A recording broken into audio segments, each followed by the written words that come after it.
Oxfam, magasin du monde, est une force de changement. Elle invite à faire des choix de consommation responsables et critiques. Elle interpelle aussi les pouvoirs publics, les administrations, les établissements scolaires. Voilà le nouveau distributeur automatique de café, de confiserie et de boissons. 100% commerce équitable. On est en pleine progression. Ici à Namur, les facultés de Namur ont décidé d'équiper tous les auditoires, je vais dire, des machines à café. C'est un geste fort parce que c'est aussi affirmer auprès du public un engagement. Et donc, je pense que ça fait partie d'une consommation collective, citoyenne et responsable. Reste aussi que la machine avec les jus d'orange est là aussi. Et ça, c'est la machine pour mettre Coca-Cola dehors. Vous savez, le truc avec plein de sucre dedans, très mauvais pour la santé, très mauvais pour les conditions de travail, qui finalement ne nous laisse plus le choix. Eh bien ici, on réintroduit un peu de choix dans la consommation collective. Et ça bouge. Ainsi, à Namur, au sein des facultés universitaires Notre-Dame de la Paix, on a fait le tout grand pas. 18 distributeurs ont pris le relais.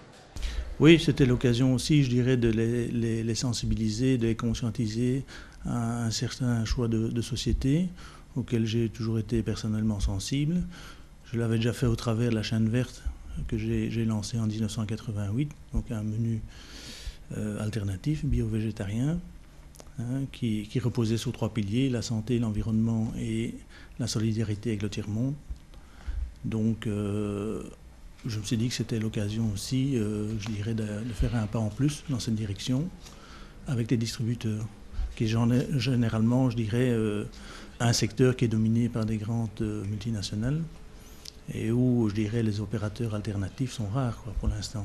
Agir pour un développement durable et solidaire. Cela signifie aussi faire pression sur les entreprises multinationales, en réclamant notamment des codes de conduite. Elles doivent travailler parfois jusqu'à 18 heures par jour par rapport au délai de livraison que leur imposent à chaque fois les entreprises. Elles ont des conditions d'hygiène vraiment mauvaises.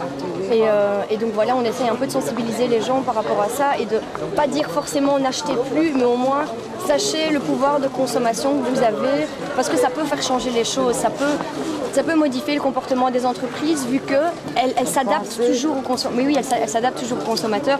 Et nous, c'est l'argent pour le moment. Ah ben oui, mais cela signifie aussi agir sur les grandes organisations du commerce international. Le Burkina Faso est un pays producteur de coton, mais l'or blanc est en chute libre. Les cours sur le marché mondial dégringolent, les producteurs sont découragés. Parce que je vous avoue que c'est une production qu'on est en train de faire à perte.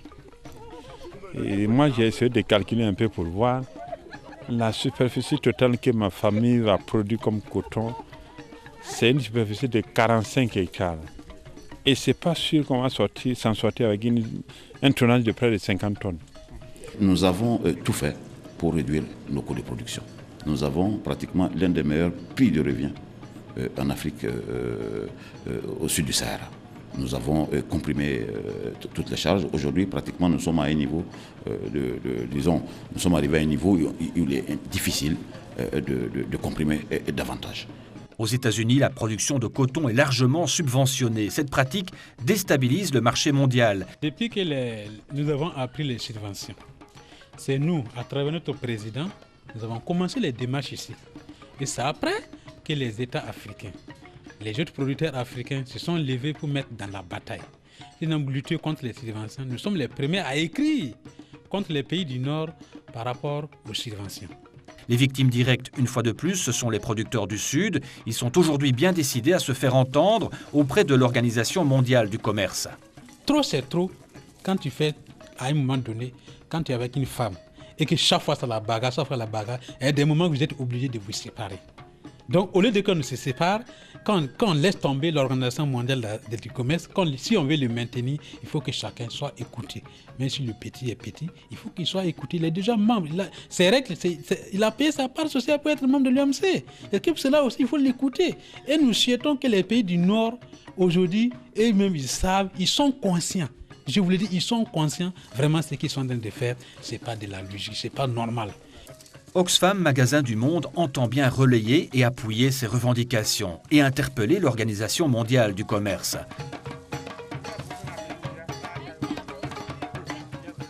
Un travail incessant, un travail de tous les jours qui passe aussi par la sensibilisation et la mobilisation.